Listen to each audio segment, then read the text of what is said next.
Our last official speaker for this evening is someone that you know as a fighter and a warrior, and he is the editor of the Virginia Defender newspaper and co-founder, along with me and several other people, of the Defenders for Freedom, Justice, and Equality.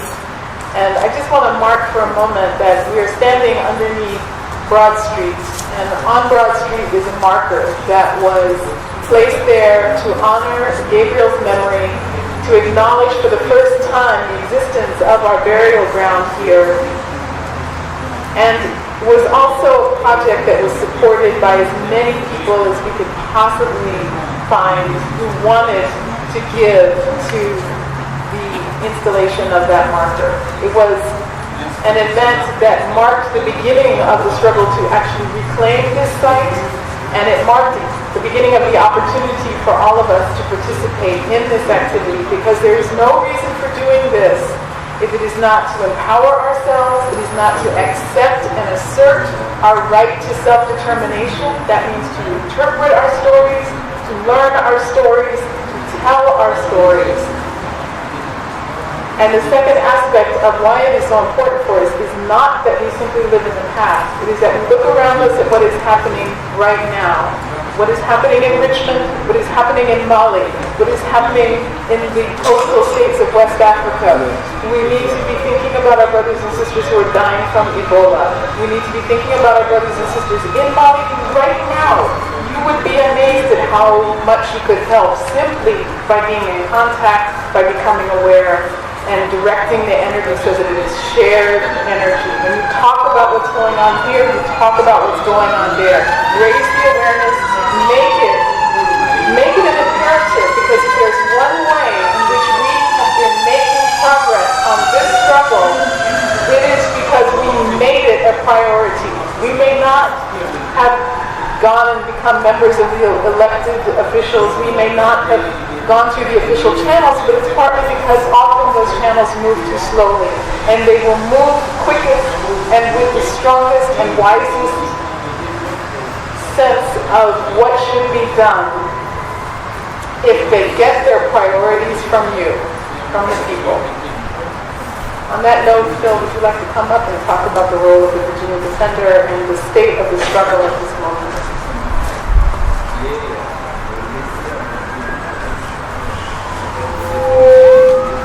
Good evening,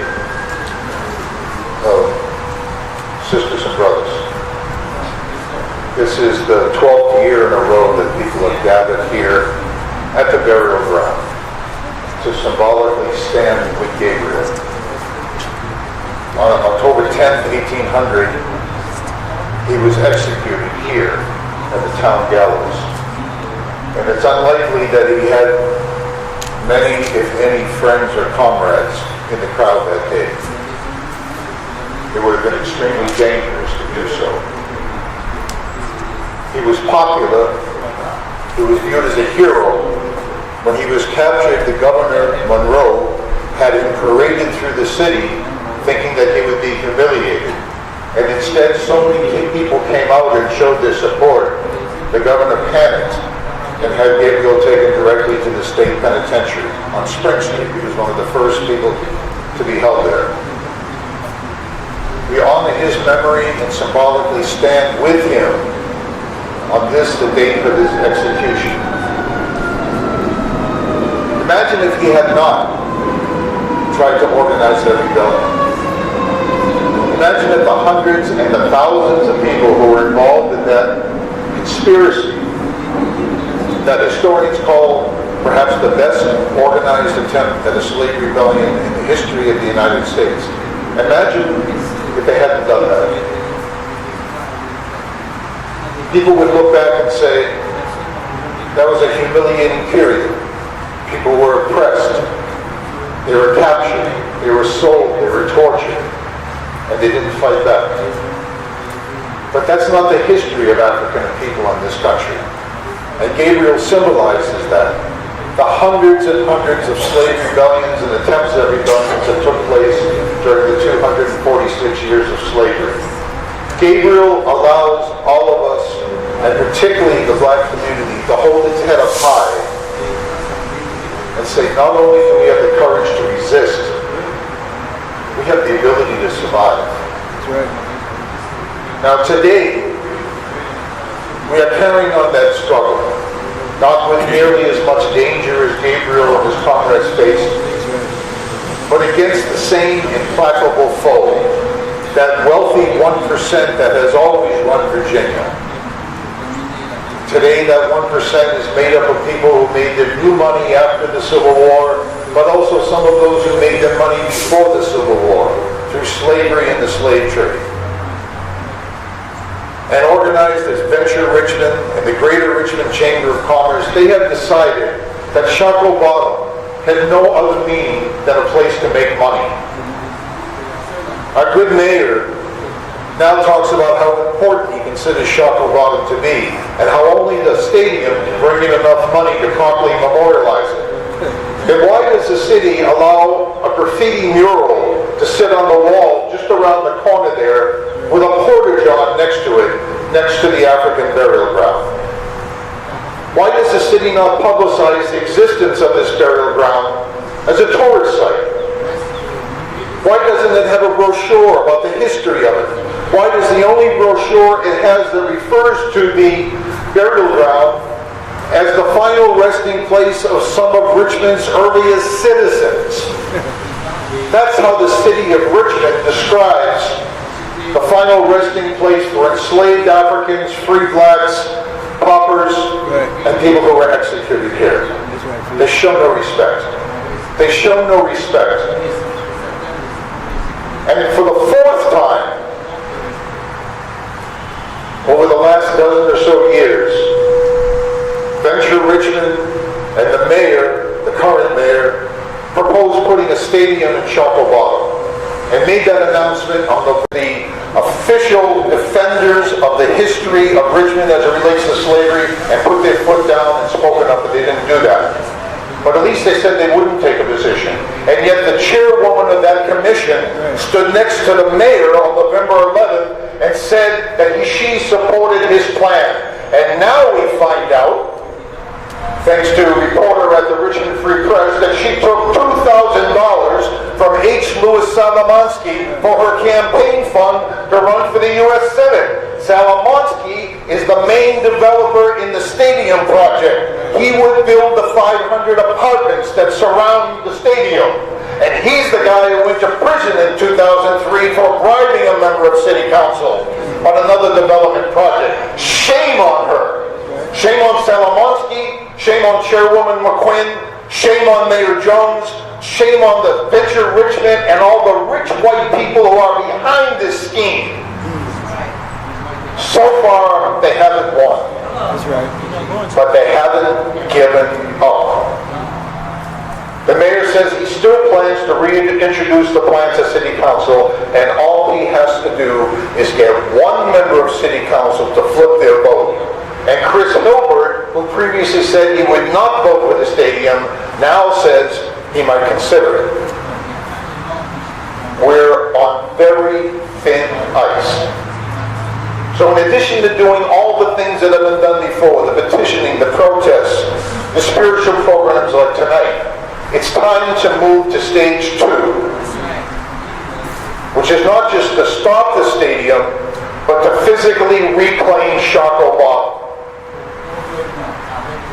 I don't think there's anyone who thinks this shouldn't be a world-class heritage tourism site in which people come from all over the world to learn what happened here at the epicenter of the U.S. domestic slave trade. Yes. Yes. That's the significance of it. Not only that there was suffering here, not only that there was resistance here, but that the African nation in the United States was born here.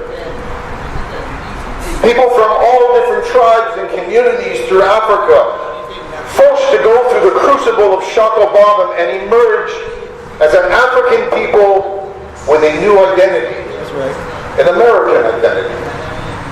Bound forever in blood with Africa, but facing new challenges and new struggles here. How can we stand by and let that land be desecrated with a for-profit commercial minor league ballpark? right. We're not going to let that happen. We're not going to let that happen. Let that happen. It's not going to happen. It's not. There is a process that has begun now. Different organizations, and one of them is the National Trust for Historic Preservation, the one that placed Shockoe Bottom on its list of endangered historical sites that got national and international attention. That's right. And they've begun a series of discussions, primarily with advocates from the African American community in Richmond, to develop a proposal to present to the community as a whole, which will then be discussed in local meetings throughout the city, in which primarily the African descendant community will have the voice on what should be developed in Shockoe Bottom to properly preserve this area. Should there be a museum? Should it be an interpretive center, a genealogy center, a performing arts center, statues, a bookstore, a visitor center? Nothing. That must be the decision of the descendant community.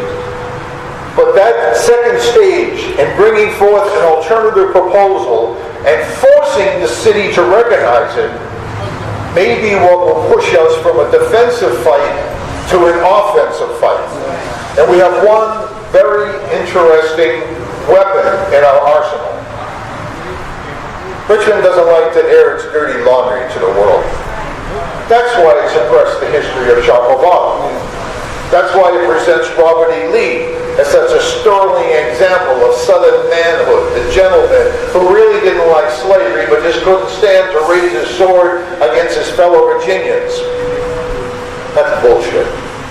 The man owned 78 slaves, was a vicious slave owner, and could have easily have kept his loyalty with his country instead of the slaveocracy and that desecrated Virginia. But he chose his path. What we need to do at this point is to unite as many people as possible to fight for an alternative, with the black community having the primary voice. And as that struggle develops, those of us who are not from the descendant community will need to step back and allow the community to have its full voice in defining Shockoe Bottom. That is not something that can be done by people who are not descended from the people who suffered here. All of us are needed to fight Venture Richmond and the mayor. Only the black community can decide the meaning, significance, and what should happen with Shockoe Bottom. That's where we're in with the stage now. I urge all of you to come to City Council on Monday at 5 o'clock when there will be 2 resolutions dealing with Shockoe Bottom on the consent agenda, which means there won't even be discussion. And they will be to allow economic development up to the railroad track, on the other side of the railroad track. If they use that area for economic development, the sacred ground will be restricted to that small plot there with Lumpkin's Jail and this African burial ground, which the mayor and Delegate McQueen both opposed that struggle and tried to sabotage it in collusion with Eugene Trani. That's the history of it. We can't let up for a minute. We got to go back to City Council on the 13th. We've got to build the community meetings to discuss an alternative proposal. We got to pack City Council. We got to lean on people like Hilbert and every other member of City Council and let them know that we have a big weapon at our disposal. April 3rd will mark the 150th anniversary of the end of the Civil War in Richmond.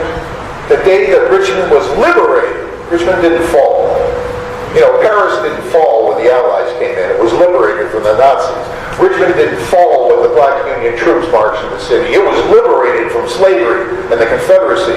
On that day, the city of Richmond had better be reclaiming a section of Shockoe Bottom, or we'll know that it's not going to.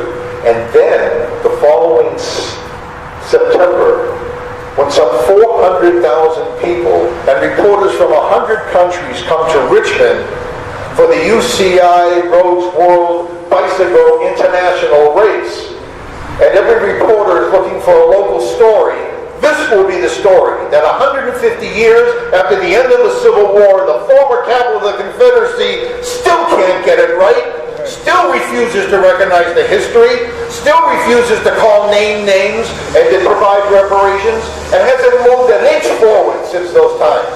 And if that's how they want to be remembered, we can make sure it happens.